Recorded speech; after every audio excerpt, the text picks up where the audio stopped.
Lok Sabha speaker के बाद अब लोकसभा में डिप्टी स्पीकर को लेकर भी सियासत तेज है। विपक्ष अपनी मांग पर अड़ा है। विपक्ष की मांग, डिप्टी स्पीकर विपक्ष से बने। ममता बनर्जी ने इंडिया गठबंधन के नेताओं को सुझाव दिया है। साथ ही यूपी के फैजाबाद से निर्वाचित सपा सांसद अवधेश प्रसाद को विपक्ष अपना उम्मीदवार बनाए।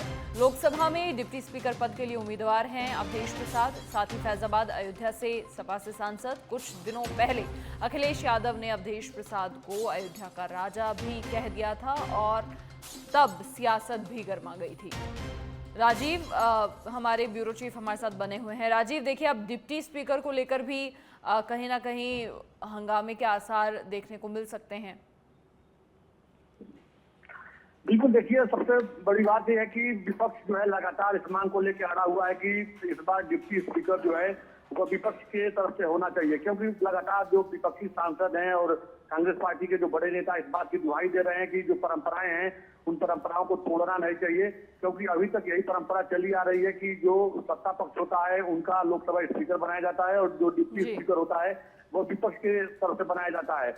तो अब सबसे बड़ी बात है कि देखिए, अभी तक इंडिया गठबंधन की तरफ से डिप्टी स्पीकर को लेकर के सुधीर, जो कि 8 बार के सांसद हैं और उनका जो एक उनका करियर बहुत लंबा रहा है, राजनीतिक करियर और संसद का अनुभव रहा है, उनको लेकर लगातार कांग्रेस पार्टी उनके नाम को लेकर आगे चल रही थी, उनको डिप्टी स्पीकर बनाना चाहिए।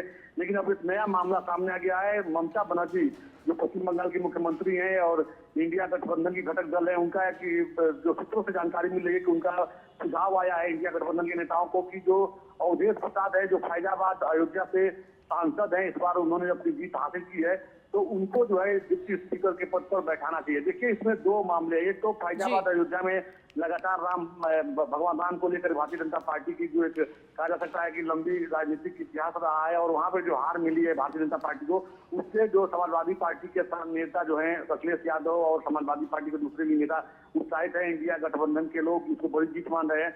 इस वजह से अवधेश प्रसाद को लोग डिप्टी स्पीकर बनाना चाहते हैं। और देखिए, एक मामला ये भी है कि अवधेश प्रसाद जो है वह दलित समाज से आते हैं, तो जो रणनीतिकार हैं, जो विशेषज्ञ हैं राजनीति के पार्टियों के, इनके समाजवादी पार्टी के और कांग्रेस पार्टी के, इन लोगों का मानना है कि अगर अवधेश प्रसाद को डिप्टी स्पीकर बनाया जाएगा तो जो लोकसभा चुनाव में जो दलित वोट बैंक इंडिया गठबंधन के नेताओं के पक्ष में आया है, तो वो आने वाले समय में विधानसभा चुनाव में भी इनको बड़ा फायदा उससे मिलेगा।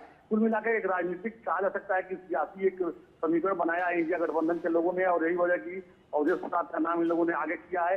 लेकिन देखिए, जो आंकड़े हैं, जो आंकड़ों के हिसाब से अगर देखा जाए तो बहुमत जो है एनडीए के पास है और एनडीए लगातार इस बात को कह रहा है कि जो डिप्टी स्पीकर भी होगा तो एनडीए के घटक दल का होगा, न कि विपक्षी इंडिया गठबंधन की तरफ से कोई होगा। कुल मिलाकर देखा जाए तो बयानों का जो है कहा जा सकता है कि खींचतान जारी है। अपने अपने हिसाब से नेता अपना बयान दे रहे हैं। जल्द ही फैसला हो जाएगा कि डिप्टी स्पीकर कौन बनेगा। हालांकि बहुमत जो है एनडीए के पास है। जी, बहुत शुक्रिया तमाम जानकारी साझा करने के लिए राजीव आपका। तो विपक्ष की मांग है कि डिप्टी स्पीकर विपक्ष से बने और सूत्रों की अगर माने तो ममता बनर्जी ने इंडिया गठबंधन के नेताओं को सुझाव भी दिया है और सुझाव है यूपी के फैजाबाद से निर्वाचित सपा सांसद अवधेश प्रसाद को विपक्ष का उम्मीदवार बनाने का।